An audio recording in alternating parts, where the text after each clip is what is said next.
العاشرة مساء بتوقيت أسمر المحلي أينما كنتم أيها السادة والسيدات من الفضائية التي نحييكم ونقدم لحضراتكم نشرة أخبار هذا المساء. لكن قبل الخوض في التفاصيل إليكم هذا الإعلان.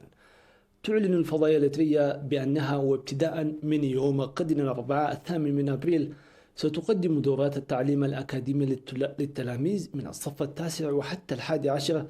لذلك ينبغي على جميع التلاميذ المعنيين ابتداء من الساعة 10 وحتى 11:40 دقيقة متابعة التعليم الأكاديمي المقدم عبر القناة الأولى يوميا ما عدا يومي السبت والأحد. أما الآن فإلى عناوين الأخبار.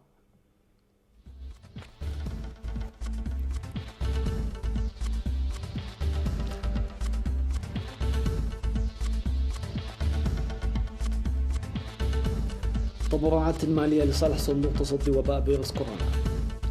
دعوة للحد من مخالفة تطبيق تعليمات. الحيوانات الأليفة والبرية توجد في وضع جيد بمديرية رعتا. اليابان تعلن حالة الطوارئ لمواجهة فيروس كورونا. يوم بلا وفيات في الصين للمرة الأولى منذ تفشي كوفيد-19. وطالبان توقف المباحثات مع الحكومة لتبادل السجناء.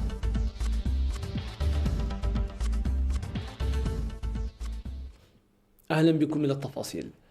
يذكر أن جميع رحلات الخطوط الجوية المدنية الناشطة من وإلى إريتريا قد توقفت ابتداء من منتصف ليلة 25 من مارس المنصرم.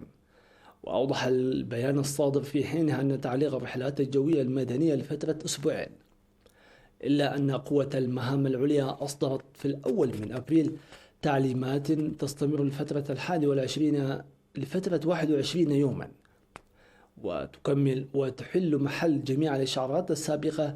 لذلك امتدت فترة تعليق رحلات الخطوط الجوية المدنية وفق تعليمات قوة المهام العليا حتى إصدار إشعار آخر.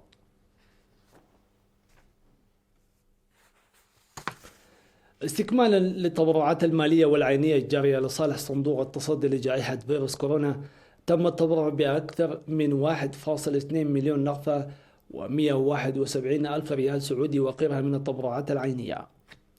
وفقا للمعلومات الواردة من وزارة الصحة، تبرع مكتب دار الإفتاء والشؤون الإسلامية بمليون نقفة، ومؤسسة أسمر الكهربائية سيمنز ب50 ألف نقفة، ومؤسسة أفريقيا لإيجار السيارات ب50 ألف نقفة، وكذلك أسرة السيد برهان تخالي ولد يوهنس من أسمر ب30 ألف نقفة. كما تبرع السيد يوسف كداني وزوجته السيدة سجن غزائي ب20 ألف نقفة و200 بطانية، والسيدة زمزم راجع أحمد القاطنة بأسمرة ب10 ألاف نقفة، وسمحت للمستأجرين في منزلها العيش دون إيجار حتى تنتهي أزمة فيروس كورونا بالبلاد. في غضون ذلك تبرعت الجمعية الإريترية للعائدين من شمال أمريكا ب10 ألاف نقفة، ومواطنة مقيمة في أسمرة تحتفظ باسمها بمبلغ 5 ألاف نقفة، وأخرى أيضا لا تريد ذكر اسمها ب2000 نقفة. كما تبرعت جمعية منتجي العسل في الإقليم الأوسط بكنتالين من العسل والمناض اليماني هدأت كحيل ب2000 نقفة. كما تبرع الإريتريين المقيمون في العاصمة السويدية الرياض بمبلغ 171 ألف ريال سعودي. وتبرعت 3 من جميع الجبهة الشعبية للديمقراطية والعدالة بمبلغ 35,800 ريال سعودي، وأعضاء السفارة الإريترية ب15 ألف ريال سعودي، ومكتب الجالية الإريترية ب10 ألاف ريال سعودي، والمدرسة العالمية الإريترية 5 ألاف ريال، وشباب الجبهة أيضا 5 ألاف ريال سعودي، وأعضاء الإعلام بالجالية الإريترية 1000 ريال سعودي. فيما تبرع المواطنين في الرياض ب80,150 ريال سعودي.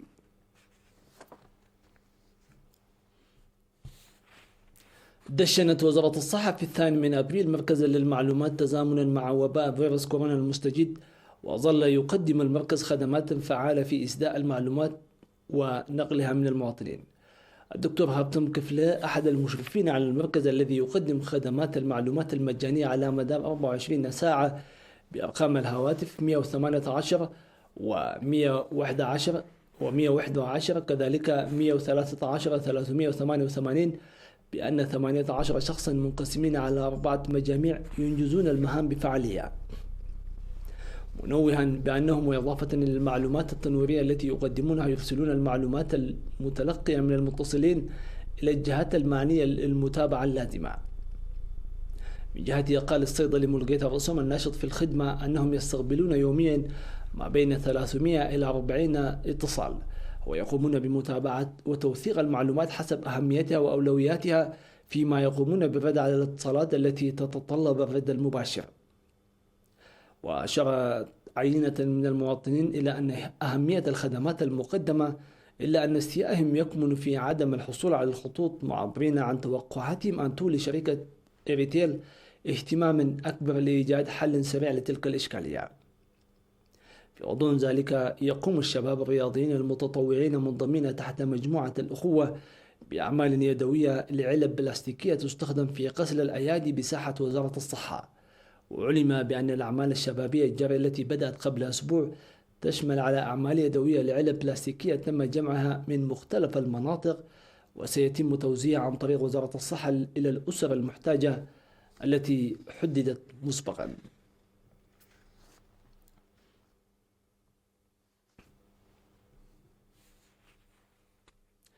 يطلب من مدراء الضواحي ولجان القرى والوجهاء في مديرية فرو إبداء جدية لتنفيذ التعليمات الصادرة عن طريق الحكومة ورجال الدين لتفعيل تضافر الجهود الجارية وقاية من أضرار مرض فيروس كورونا المستجد. وتقوم اللجان المقامة في ضواحي مالكا وروربية وزولا وإفتا وإرافيل وفرو تقوم بمتابعة لتطبيق التعليمات الصادرة، حيث ظلت تطبق أغلبية تلك التعليمات، إلا أن الإهمال والمخالفات النادرة تتطلب الجدية. وقد رصدت في بلدة فرو تحركات الليلية للسيارات الحاملة لوحة رقم 1 وتمديد المؤسسات المسموح لها العمل حتى الساعة 8 مساء لحد 9:30 مساء. كما علم عن مخالفة قاعدة التباعد الاجتماعي في مؤسسات الخدمات الاجتماعية. وفيما يتعلق بزيادة أسعار المواد الاستهلاكية، شوهد الأسبوع الماضي ارتفاع الأسعار، إلا أن قوة مهام المديرية وضعت قائمة لأسعار كافة المؤسسات لضبط الأسعار للمواد الاستهلاكية. تشهد مديرية رعتة في إقليم جنوب البحر الأحمر خريفا طيبا وإخضرارا جيدا للمراعي أكثر من أي وقت مضى، مما ساعد ذلك إلى توفير المياه والعلف الكافي للحيوانات التي توجد في وضع جيد. وعلم بأن معظم الحيوانات الأليفة المنتشرة في سهول المديرية المخضرة هي الجمال والضان والماعز والحمير، فيما تشمل الحيوانات البرية النعام والقزلان والحمير الوحشية. وأشار الرعاة إلى أن المواشي كانت تجبر للتنقل بعيدا بحثا عن المياه والعلف، ونتيجة لذلك كانت تتعرض للمتاعب والمخاطر، مما كان يؤدي ذلك إلى تقديم منتجات متدنية. أما في الوقت الحالي فقد تنفس السكان والمواشي الصعباء لغزارة خريف هذا العام. وناشد الرعاة لتسريع بناء السدود المخطط تشييدها في المديرية.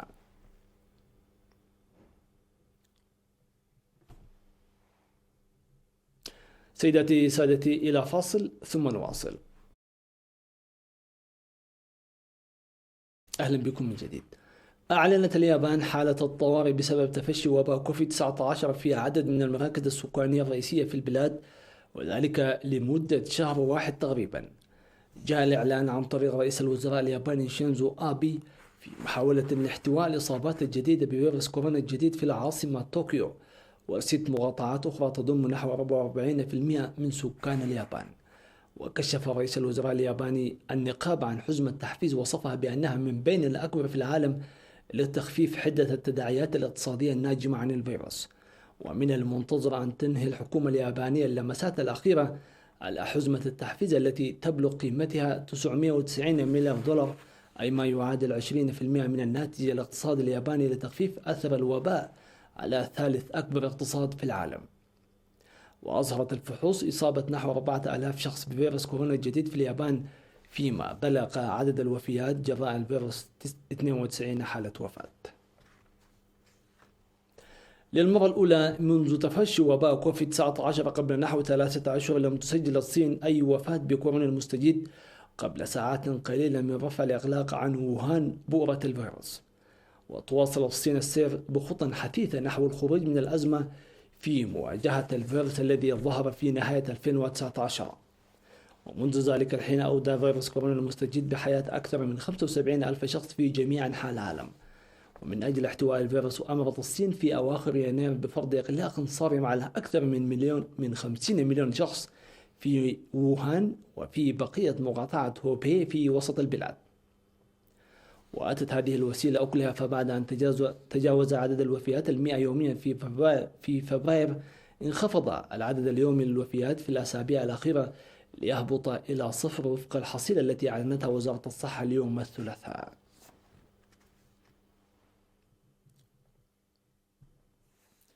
أوقفت حركة طالبان محادثات مع الحكومة الأفغانية تتعلق بتبادل السجناء، وتمثل خطوة رئيسية في مفاوضات السلام التي تتوسط فيها الولايات المتحدة بعدما توصلت واشنطن إلى اتفاق مع الحركة المتطرفة على سحب القوات الأمريكية من هذا البلد. وقال المتحدث باسم المكتب السياسي لطالبان في قطر سهيل شاهين أن فريقا فنيا لن يشارك في اجتماعات غير مثمرة، وأن إطلاق سراح سجناء الحركة يتأخر بذريعة أو بأخرى. ويمثل الاتفاق الذي توصلت إليه الولايات المتحدة وطالبان في أواخر فبراير أفضل فرصة حتى الآن لوقف الحرب المستمرة منذ 18 عاما في أفغانستان. وبموجب الاتفاق ستنسحب القوات الدولية التي تقودها واشنطن مقابل ضمانات أمنية تقدمها طالبان. يحاول أكثر من 100 رجل إطفاء مدعومين بطائرات ومعدات أخرى لاحتواء الحرائق التي اندلعت في المنطقة المحظورة من تشورنوبل بأوكرانيا.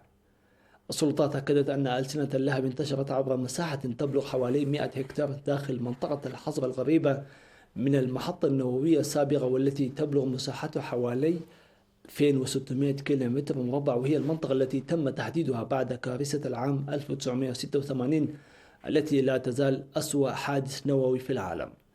وقالت السلطات الأوكرانية أن مستويات الإشعاع في العاصمة الأوكرانية كييف التي تبعد بحوالي 100 كيلومتر جنوب الحريق لا تزال في حدود المعايير المعقولة. وأوضحت خدمات الطوارئ أن 124 عنصرا من رجال الأطفاء شاركوا في عملية إخماد أكبر حريق في غابة كوفتفيكي، كما تم نشر الطائرات لرش المياه على المنطقة المنكوبة. بهذا نصل إياكم إلى ختام هذه النشرة. شكرا لكم على حسن المتابعة والإصغاء. في أمان الله.